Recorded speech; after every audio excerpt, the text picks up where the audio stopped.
Usage policies around how the building is going to be used is quite useful, and you can fall back on those if you need to address some sticky kinds of issues that are going on in any one particular time. And also meeting room spaces, how those get portioned out, first come, first serve, or do you have restrictions or not? And it needs to be clear so that all the public will feel that it's fairly apportioned. And then finally, there probably should be some policies around maintenance, and which really will help you think through how do you actually maintain your facility, and on what kind of timeline, and what things are important if you have to set priorities. So in managing your facilities, there's lots of data that's available to help directors and the boards in just how to do that. You probably wonder why you submit those public library statistics every year. And when you need data and you need to compare yourself to other libraries across the state, and also that data gets rolled up nationally so that you can get comparable data from all across the country on things like square feet per capita and service hours. So all of that information would help you to be able to make decisions on your facility. Do you need improvements? And if not, you're good, and if so, you got some data to help you make that decision. So in considering new buildings or additions, and do you need an addition, will that work? Or do you need to do a whole brand new building? Are you building another branch? You might consider several things. Talking to your colleagues who have done that to find out what they'd do again and what they definitely wouldn't do again. You can obviously hire a consultant, hire an architect, or people who have done this kind of thing before. And lastly, you can also check in with your Colorado State Library consultants and see if they've got some advice or help for you.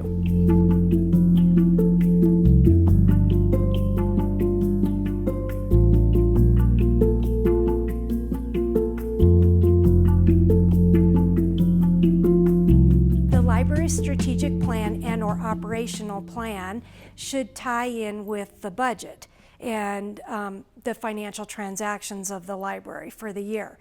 The strategic plan gives you your roadmap of how you're going to spend your money and meet those goals. Every library should have some financial management guidelines which give policies and procedures for the financial operations of the library. Some of the most common things you should find in those guidelines would be purchasing policies, banking policies, investment policies, and audit policies. Those, I think, are the bare bones basics. So when you're budgeting, you really know, how and when you can do things, and where, who needs to approve what and how much. It's important that libraries be very transparent about their financial transactions. All of these documents should be available to the public upon request. Putting them up on a website is a really good idea, and maybe even having them at your branches if people request them. It gives a lot of transparency to the public so they know exactly what you're doing. Also, your annual report, it should have a lot of financial information in it too, and that can be prepared using a number of different documents, but probably some information from the budget as well as from the audit document. A foundation or a friends group can be very important to the funding of the library. They can provide additional funds to meet some of the goals and do some of the projects that are in the strategic plan or that the library has allocated in their operating plan for the year.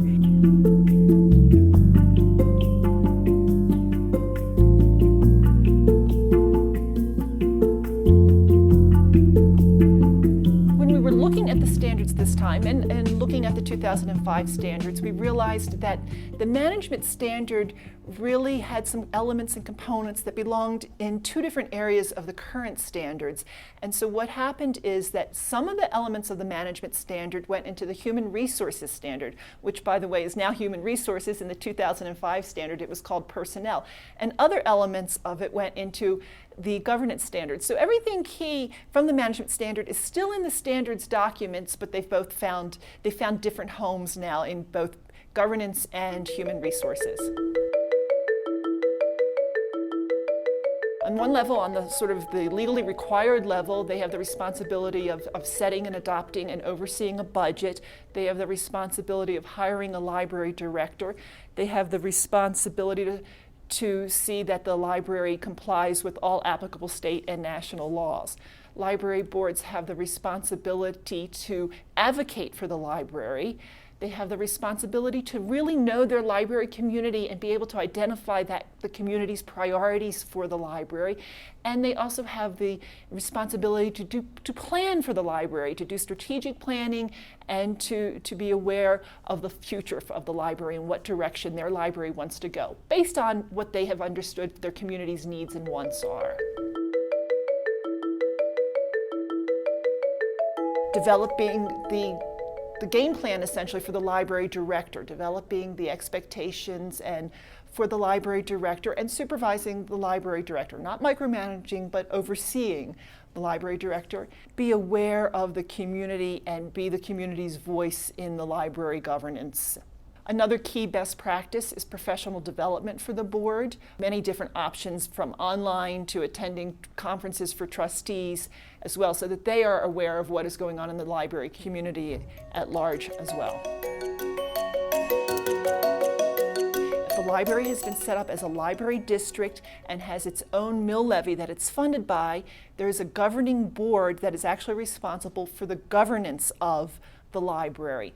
Other libraries are often components of town or county government, and as part of town or county government, they are governed actually by the mayor and the town council or the county commissioners or whatever form that municipal government takes. But those libraries also have an advisory board whose job essentially is to advise both the governing authority and the director about the needs of the library and the needs of the community, and set also direction and policy, but in a more advisory capacity.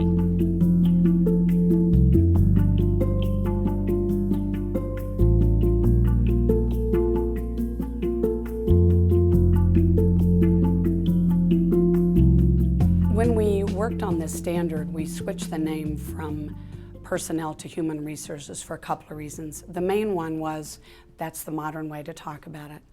But the other reason, the one we spent the most time talking about, is this. Libraries have a lot of resources to do what they do. They have a building, plant that enables the people to come in, they have books, they have media. But the thing we spend the most amount of money on as a library is our staff. And so we need to be aware of that. We need to have a good workplace. We need to think about the human beings that work for us, respect them, make them want to come to work. The first, obviously, is hiring and putting some general policies into place, legal, fair hiring, and so on. The second is, what do you do with the staff when you've got them there? How do you deal with them? How do you do their performance evaluation? And the third is professional development when they're there. How do you keep them trained? How do you embody that culture of learning? You have to think about core competencies. You have to think about job descriptions. You have to think about fair practices. But the main point of all of that is to make sure that staff feel like there's a thoughtfulness and a consistency that goes along with how they're going to be treated in the future, how they're going to be evaluated. So you do their evaluations on the basis of their performance, of their job description, so that they know what they were hired on is what they're going to be measured on.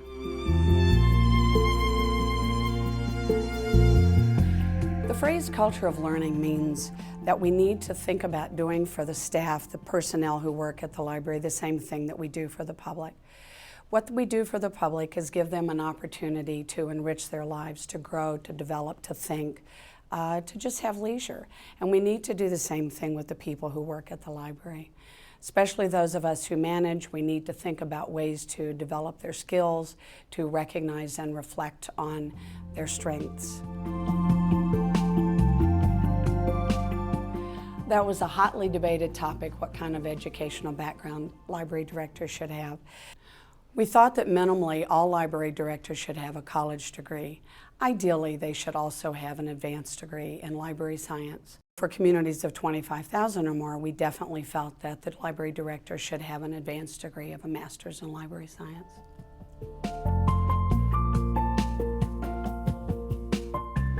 When you think about how many staff you need to have for your community, there are a couple ways to look at it. What the standard has provided is a kind of bell-shaped curve that shows what libraries do by comparison. So you can look at libraries in your size range and see how many staff they provide for the community. When it comes to professional development, one of the things we have to look at as managers and as board is how to train the staff, how to give them chances to get off-site and to go to conferences and learn about new library products or technology or law. But one of the things we should also remember is to keep training them on how to be librarians. So to that end, we need to talk with them about the philosophies and values of libraries. Especially we need to talk with the managers about how to manage. And the third one is general operational practices. We have to remember many people, maybe most, who go to work in a library don't have backgrounds in libraries. And so they need to be reminded how libraries operate. Many of us as libraries are governments, and we also need to be reminded how to work in a government.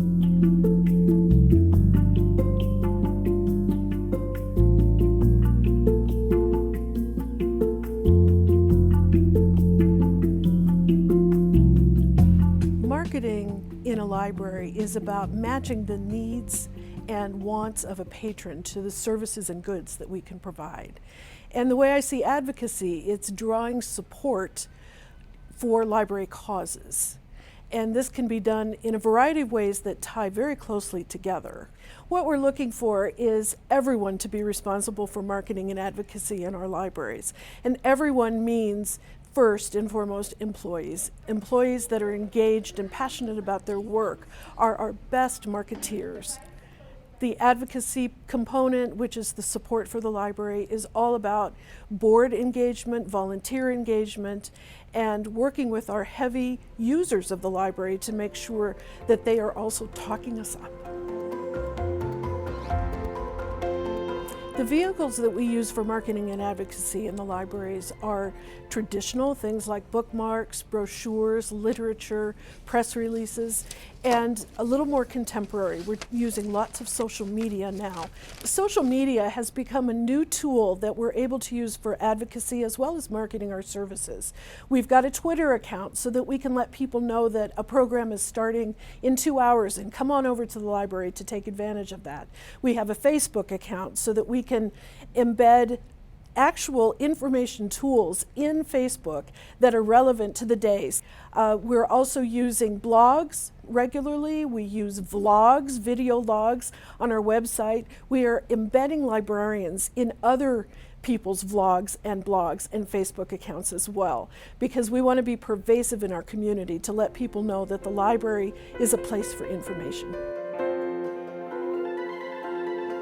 When legislative issues arise that dramatically affect libraries, our first course of action is to develop information tools that we can then distribute to all of the advocates that we have garnered support from.